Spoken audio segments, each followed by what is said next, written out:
Intentional Advisor community. This is Lucila Williams bringing you the Built with Purpose video blog. I have a confession to make. I struggle with the concept of inbox zero. Unlike some people, I don't have hundreds or thousands of emails in my inbox.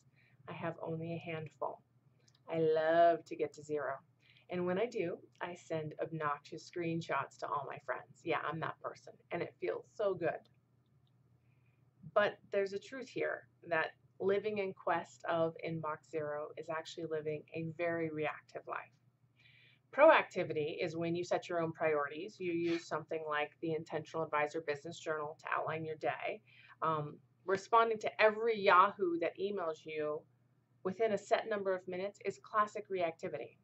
It's living according to someone else's agenda, not your own. So as much as it sounds like a virtue, my chasing inbox zero is actually productivity addiction. Like it or not, we have to deal with these emails. We run the type of business that requires us to respond to emails in a timely manner. We can't let them build up without risking missing a client need or a compliance requirement. So I'm going to share with you my top 5 tips for getting closer to inbox zero, but I need you to promise me that you'll use these tips for good. You won't be like me and get addicted to the amazing feeling of an empty inbox. So here are my top 5 tips for inbox zero. First of all is limit input. You need to go through and unsubscribe from emails like it's your job. Get rid of all the newsletters that you don't read. Get rid of all the vendors you don't use and don't want to hear from. And don't put your cards in any fish bowls at trade shows anymore. It may be nice to get a little freebie if you win, but you are giving up your time in the future when they reach out and try to meet with you, and you want to work with the vendors you want to work with. You don't want them coming and knocking on your door. You'll let them know, right? So stop putting your card in fish bowls at trade shows. Next, step 2 is categorize and file. So that's building a filing system that matches the business that you run. So here's what mine looks like. So first of all, we have clients and potential clients. Key partners, which are the people that I work with, like the asset managers, the insurance companies, the tech companies, those kinds of things. Marketing, finance, technology, compliance, learning, organizations. Those are different organizations I volunteer for or I'm part of, travel and events. And then under each of those will be different files as well. But once you've read an email, you know what needs to be done with it, or you've done your part, you put it in the appropriate file. Step 3 or tip 3 is to delegate because it's not your job. Forward all relevant emails to a staff member with your instructions, and then actually expect them to get done. Create a culture that requires it. You shouldn't have to go around chasing your staff members to make sure they did the thing that you told them to do. They should know to let you know when it's complete. So for the most part, you should be able to hand it off and have it be done. Number 4 is to hand off scheduling of any type of meeting. It requires too many back and forths, so 2 o'clock or 3 o'clock, Tuesday or Thursday. That doesn't work for so-and-so.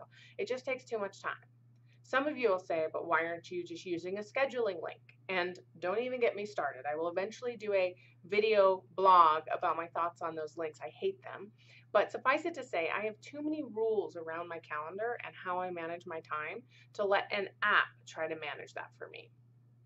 And tip number 5 is leave only actionable emails in your inbox. So most days I get down to 10 emails or less.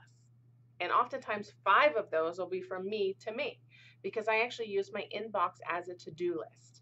Now, some of you say, well, don't you have systems for that? I like to only look at one spot. My email box is where I tell myself what I need to do, where I identify if there are client needs and obviously delegate anything I don't need to do, but I don't want to be looking or managing a bunch of different systems.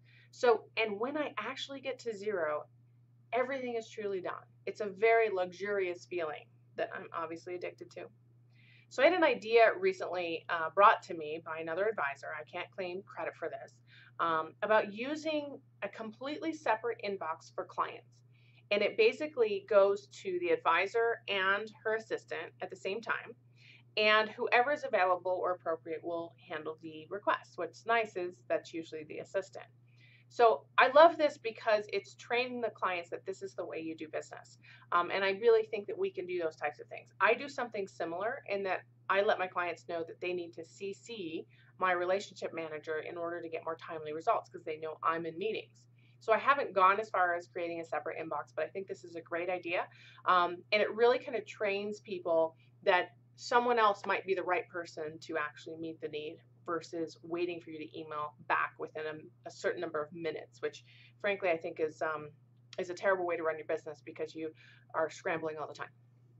So I hope you've enjoyed our discussion of the elusive inbox zero. Remember to use these tips to manage the inevitable flow of email, but not let your inbox and the search for inbox zero rule your life. If you found this valuable, please forward it to your advisor friends.